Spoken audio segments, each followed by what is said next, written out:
Halo guys, perkenalkan nama saya Melissa Margareta Munte. Di sini saya akan mempresentasikan 4 topik.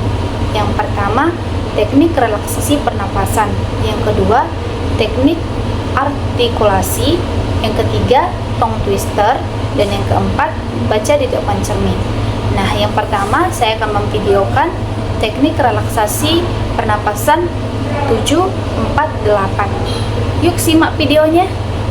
Ketika perasaan Anda terasa bergejolak dan tidak nyaman, cobalah berdiam sebentar. Posisikan tubuh Anda nyaman. Sekarang, pejamkan mata Anda jika Anda merasa nyaman. Dan jika Anda tidak merasa nyaman, jika menutup mata, arahkan mata Anda ke bawah. Tarik napas secara lembut dari hidung selama 7 detik. Mulai 1, 2, 3, 4, 5, 6, 7. Tahan selama 4 detik. 1, 2, 3, 4.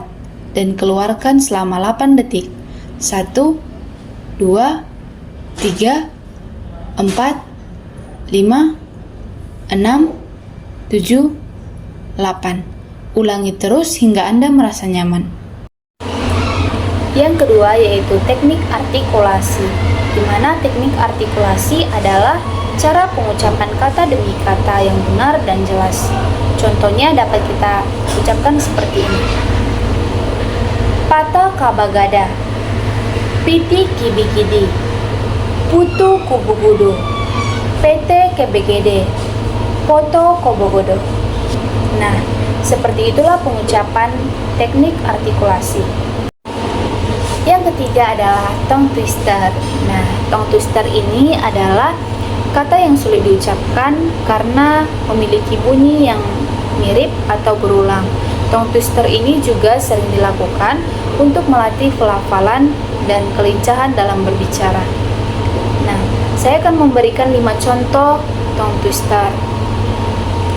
Dudung ambilkan dandang di dinding dongdong. Jangan coba-coba cium cucu-cucuku, kalau mau cium cucu-cucuku cuma-cuma. Partai-partai perempuan berpertemuan di dekat perempatan Perembun.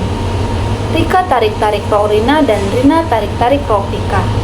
Rok Rika robek-robek dan rusak dan Rok Rina rusak-rusak dan robek. Nah, kita bisa melatih agar kita lebih gampang untuk mengucapkan tongue twister. Dan yang keempat adalah membaca di depan cermin. Nah, saya akan memvideokan saya membaca di depan cermin. Yuk saksikan videonya. Saya senang bergabung dengan Anda hari ini dalam apa yang akan tercatat dalam sejarah sebagai demonstrasi terbesar untuk kebebasan dalam sejarah bangsa kita. 5 skor tahun yang lalu, seorang Amerika yang hebat, yang dalam bayangan simbolisnya kita berdiri hari ini, mendatangi proklamasi emansipasi. Keputusan penting ini datang sebagai mercusuar harapan yang besar bagi jutaan budak negro yang layu dalam api ketidakadilan yang layu. Itu datang sebagai fajar sukacita untuk mengakhiri malam panjang penawaran mereka. Tetapi 100 tahun kemudian, orang negro masih belum bebas. 100 tahun kemudian, kehidupan orang negro masih lumpuh oleh belenggu segresi dan rantai diskriminasi. 100 tahun kemudian, orang negro hidup di sebuah pulau kesepian yang miskin di tengah lautan luas kemakmuran material. 100 tahun kemudian, orang negro masih layu di sudut-sudut masyarakat Amerika dan mendapat dirinya diasingkan di tanahnya sendiri. Jadi kita datang ke sini hari ini untuk mendramatisir kondisi yang memalukan. Dalam arti tertentu, kita telah datang ke ibu kota bangsa kita untuk mencairkan cek. Ketika arsitek Republik kita menulis kata-kata indah konstitusi dan deklarasi kemerdekaan, mereka menandatangani surat promes yang setiap orang Amerika akan jatuh warisannya. Catatan ini adalah janji bahwa semua orang, ya, pria kulit hitam serta pria kulit putih, akan dijamin hak-hak hidup kemerdekaan dan pengerjaan kebahagiaan. Hari ini jelas bahwa Amerika telah gagal untuk menghormati surat promes ini sejauh menyangkut warga negara kulit berwarna. Alih-alih menghormati kewajiban suci ini, Amerika telah memberi orang negro cek buruk. Cek yang telah dikembalikan bertanda dana tidak mencukupi. Tetapi kita menolak untuk percaya bahwa Bank Keadilan bangkrut. Kita menolak untuk percaya bahwa tidak ada cukup dana di brankas kesempatan bangsa ini. Jadi kita telah datang untuk mencairkan cek ini.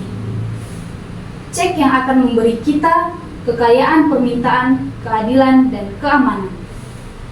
Kita juga datang ke tempat suci ini untuk mengingatkan Amerika akan urgensi yang sengit saat ini. Ini bukan waktu untuk terlibat dalam kemewahan, pendinginan, atau obat pemenang bertahap. Sekaranglah waktunya untuk mewujudkan janji-janji demokrasi. Sekaranglah waktunya untuk bangkit dari lemah, gelap, dan sunyi ke jalan yang diterangi matahari dari keadilan rasial. Sekaranglah waktunya untuk mengangkat bangsa kita dari pasir hisap ketidakadilan rasial ke batu padat persaudaraan. Sekaranglah waktunya untuk membuat keadilan menjadi kenyataan bagi semua anak Tuhan. Akan berakibat fatal bagi bangsa untuk mengakibat urgensi saat ini. Musim panas yang terik dari ketidakpuasan sah negro tidak akan berlalu sampai ada musim gugur yang menyegarkan dari kebebasan dan kesetaraan. 1963 bukanlah akhir, tetapi permulaan. Mereka yang berharap bahwa orang negro perlu melampiaskan kemarahan dan kemudian akan mengalami kejutan kasar jika bangsa ini kembali ke bisnis seperti biasa. Tidak akan ada istirahat atau ketenangan di Amerika sampai orang negro diberikan hak kewarganegaraan mereka. Badai pemberontak akan terus mengguncang fondasi bangsa kita sampai hari cerah keadilan muncul. Ada sesuatu yang harus saya katakan kepada orang-orang saya yang berdiri di ambang pintu hangat yang mengarah ke istana keadilan. Dalam proses mendapatkan tempat yang selayaknya, kita tidak boleh bersalah atas tindakan yang salah. Janganlah kita berusaha memuaskan dahaga kebebasan kita dengan meminum dari cangkir kepahitan dan kebencian. Kita harus selalu melakukan perjuangan kita di dataran tinggi, martabat, dan disiplin. Kita tidak boleh membiarkan protes kreatif kita merosot menjadi kekerasan fisik. Sekali lagi, kita harus bangkit ke ketinggian megah untuk memenuhi kekuatan fisik dengan kekuatan jiwa. Militansi baru yang luar biasa yang telah melanda komunitas negro tidak boleh membuat kita tidak mempercayai semua orang kulit putih. Karena banyak saudara kulit putih kita, seperti yang dibuktikan oleh kehadiran mereka di sini hari ini, telah menyadari bahwa nasib mereka terikat dengan nasib kita. Mereka telah menyadari bahwa kebebasan mereka terikat tak terpisahkan dengan kebebasan kita. Kita tidak bisa berjalan sendirian. Dan ketika kita berjalan, kita harus berjanji bahwa kita akan selalu berbaris ke depan. Kita tidak berbalik. Ada orang-orang bertanya kepada para penganut hak-hak sipil, kapan Anda akan puas? Kita tidak akan pernah puas selama orang negro menjadi korban horor polisi yang tak terkatakan. Kita tidak akan pernah puas selama tubuh kita yang lelah karena perjalanan yang berat tidak bisa mendapatkan penginapan di motel jalan raya dan hotel-hotel kota. tidak akan pernah puas selama mobilitas dasar orang negro adalah dari ghetto yang lebih kecil ke yang lebih besar. Kita tidak akan pernah puas selama anak-anak kita dilucuti dari harga diri mereka oleh tanda-tanda yang merampas hanya untuk orang kulit putih. Kita tidak akan pernah puas selama orang negro di Mississippi tidak dapat memilih dan seorang negro di New York percaya dia tidak memiliki apapun untuk dipilih. Tidak, kita tidak puas. Dan kita tidak akan puas sampai keadilan mengalir seperti air dan kebenaran seperti aliran yang deras. Saya tidak lupa bahwa beberapa dari Anda telah datang ke sini dari cobaan besar dan kesengsaraan. Beberapa dari Anda baru saja datang dari sel penjara yang sempit. Beberapa dari Anda telah datang dari daerah-daerah di mana upaya Anda untuk kebebasan telah membuat Anda babak belur oleh badai penganiayaan dan terhuyung-huyung oleh angin kekejaman polisi. Anda telah menjadi veteran penderitaan kreatif. Teruslah bekerja dengan keyakinan bahwa penderitaan yang tidak pantas bersifat penebusan. Kembalilah ke Mississippi, kembalilah ke Alabama, kembalilah ke South Carolina, kembalilah ke Georgia, kembalilah ke Louisiana, kembalilah ke daerah kumuh dan ghetto di kota-kota utara kita. Mengetahui bahwa entah bagaimana situasi ini bisa dan akan diubah. Janganlah kita bergelut di lemah keputusasaan. Jadi saya katakan kepada Anda hari ini, teman-teman saya, bahwa meskipun kita menghadapi kesulitan hari ini dan besok, saya masih memiliki mimpi. Itu adalah mimpi yang berakar dalam mimpi Amerika.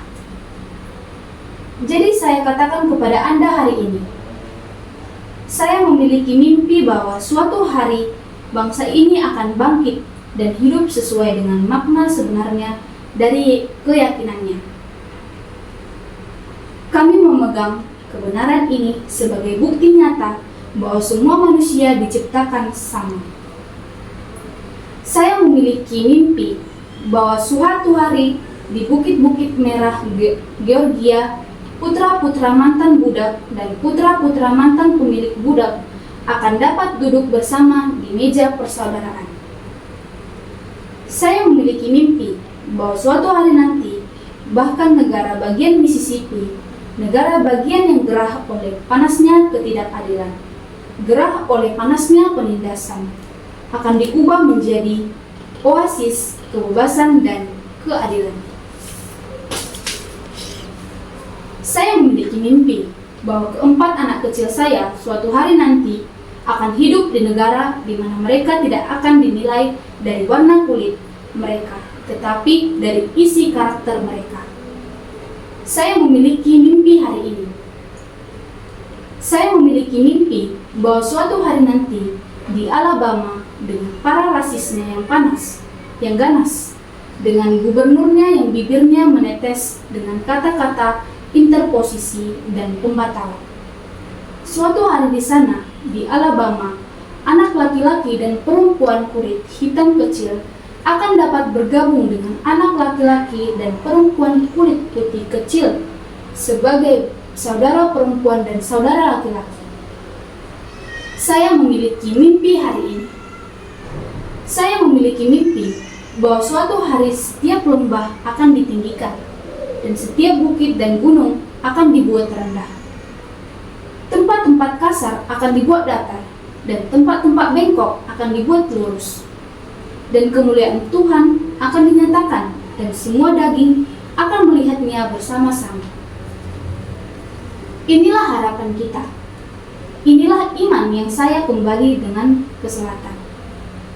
Dengan iman ini, kita akan mampu memotong dari gunung keputusasaan sebuah batu harapan. Dengan iman ini, kita akan mampu mengubah pertengkaran sumbang bangsa menjadi simfoni persaudaraan yang indah. Dengan iman ini, kita akan mampu bekerja bersama, berdoa bersama, berjuang bersama, pergi ke penjara bersama, berdiri bersama untuk kebebasan, mengetahui bahwa suatu hari kita akan bebas. Dan ini akan menjadi hari ini. Ini akan menjadi hari ketika semua anak Tuhan akan dapat bernyanyi dengan makna baru. Negaraku, ini kamu. Tanah kebebasan yang manis, tentang kamu, aku bernyanyi. Tanah tempat ayahku meninggal. Tanah kebanggaan para perziarah. Dari setiap sisi gunung, biarkan kebebasan berdering. Dan jika Amerika akan menjadi bangsa yang hebat, ini harus menjadi kenyataan. Jadi, biarkan kebebasan berdering dari puncak bukit New Hampshire yang luar biasa. Biarkan kebebasan berdering dari gunung-gunung perkasa New York. Biarkan kebebasan berdering dari ketinggian yang mempercepat Allegheny, Pennsylvania. Biarkan kebebasan berdering dari puncak berbatu Colorado yang melengkung. Biarkan kebebasan berdering dari tanjakan berbukit California. Tetapi tidak hanya itu. Biarkan kebebasan berdering dari Stone Mountain of Georgia. Biarkan kebebasan berdering dari Lookout Mountain, Tennessee. Biarkan kebebasan berdering dari setiap bukit dan gunung Molehill, Mississippi, dari setiap sisinya. Demikianlah presentasi yang dapat saya sampaikan. Semoga materi ini memberikan wawasan baru bagi kawan-kawan semua. Terima kasih telah mengklik video ini dan jangan lupa like, komen, dan subscribe ya guys. Sampai jumpa di video berikutnya. Bye-bye.